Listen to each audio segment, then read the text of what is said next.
দেখতে দেখতে একদিন শুনবেন আপনাদের এই পরিচিত আনিসুর রহমান আশরাফি, যে আপনাদের গ্রামে আসতো, বয়ান করত, হঠাৎ একদিন শুনবেন সেও নাই,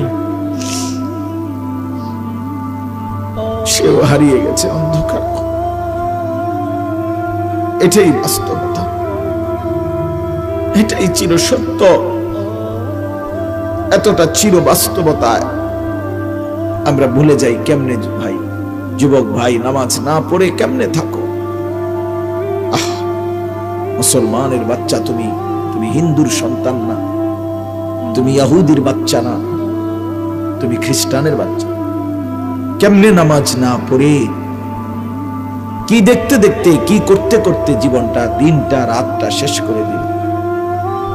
আহারে আফসোস, আমার বড় আফসোস লাগে। একটা সুস্থ সবল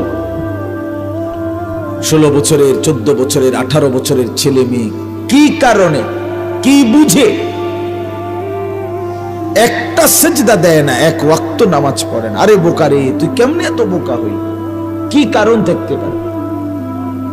কি অতিরিক্তটা তুমি পেয়ে গেলা? কি এমন সুখ পাইলা, কি এমন স্বাদ পাইলা, কি এমন আনন্দ আর মজা পাইলা যেটা আমরা কেউ পাইলাম না? যে মজার, যে সুখের জন্য তুমি তোমার আল্লাহকে ভুলে গেলা, একটা সেজদা দিলা না, এক ওয়াক্ত নামাজ পড়লা না। আরে জানোয়ার, তুই কেমনে ঘুমাইবি? জানোয়ার, এই হাইওয়ান, কেমনে ঘুমাইবি? আরে নাফরমান, কেমনে ঘুমাইবি? তোরে যদি ঘুমের মধ্যে ফেরেশতা লাথি মারে, তোরে যদি ঘুমের মধ্যে ফেরেশতা মাথা তুলে আসার মারে, ছি ছি ছি।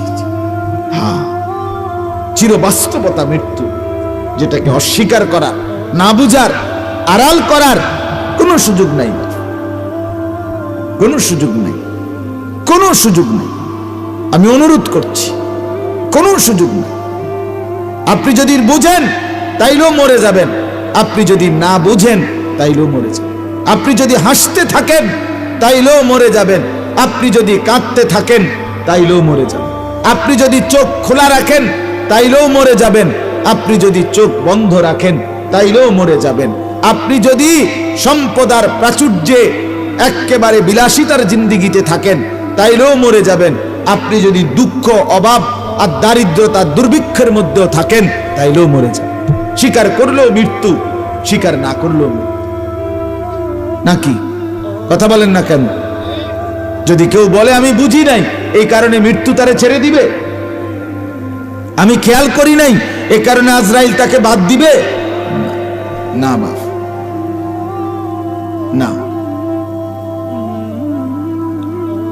আমি তো ওই গাড়ি চালাই, যে গাড়িতে ব্যবহার করি, প্রায় কোনো সময় যদি পুলিশ গাড়ি ধরে তো কোনো মামলার কথা কয়, আমি বলি স্যার আমি জানি না। তো না হুজুর, আপনি জানেন না, এটা তো আমাদের বিষয়। কথা বুঝছেন না? এটা তো আমাদের বিষয়, আপনি জানেন না কেন? এটা কার বিষয়? তাহলে মালাকুল মউত আজরাইল, মৃত্যু আমাদেরকে থামায় দিবে। আজকে সকালবেলা ভোর 6টায় ফজরের জামাতের ওয়াক্তে আমার আপন জেঠা ইন্তেকাল করছে, আমার আপন জেঠা ইন্তেকাল করছে। আমি যখন ফজরের নামাজের সালাম ফিরাইছি মসজিদে, তখনই শুনছি, এর একটু পরেই আমার কাছে খবর আসছে। আমি আমাদের গ্রামের বাড়ি লাকসাম নাঙ্গলকোট, সেখানে গেছি জোহরের নামাজের আগে 2:30টার দিকে। আমি জানাজা পড়াইছি জেঠার, মাটি দিয়ে দোয়া করে তারপরে আসছি। তো আমি একটা কথা বলতে চাচ্ছিলাম, তখন জেঠার লাশ অনেকক্ষণ দেখলাম আমাদের কবরস্থানে, জেঠার লাশ কবর দেখলাম দাঁড়ায় দাঁড়ায়। তো আমার সাথে আমার ছোট ভাই, তারে বললাম, আসুদ আমার ছোট ভাই, দেখ এই মাটি, একটু মাটি তার থেকে আমার জেঠার শরীর বানানোর জন্য দিছিল, আজকে সেই মাটি, ওই মাটিটাকে ফেরত নিয়ে নিল, ফেরত নিয়ে নিল না। কথা বোঝেন না? আল্লাহ তাআলা যেন বলছিল মাটিকে যে আমাকে একটু মাটি দাও, আমি আনিস নামে আমার এই বান্দাকে বানাবো। আল্লাহ তাআলা যেন বলছে, ঠিক আছে মাওলা, নেন, আমার মাটি আবার আমাকে ফেরত দিয়ে। তো ঠিকই এই কবরে রাখলে কিছুদিন পরে তো মাটি হয়ে যাবে, তার মানে মাটি তার নিজের মাটি নিয়ে নিল। এই জন্য বাপ, আজ আমি এটা খুব বুঝলাম যে মাটি তার 1 ইঞ্চি মাটি ছেড়ে দেয় না। এই পৃথিবীর সমস্ত মানুষের জন্য যে মাটিগুলো সে দিছে, সেই মাটিগুলো সে সময়ের ব্যবধানে পর্যায়ক্রমে আবার নিয়ে নিচ্ছে, আবার নিয়ে নিচ্ছে।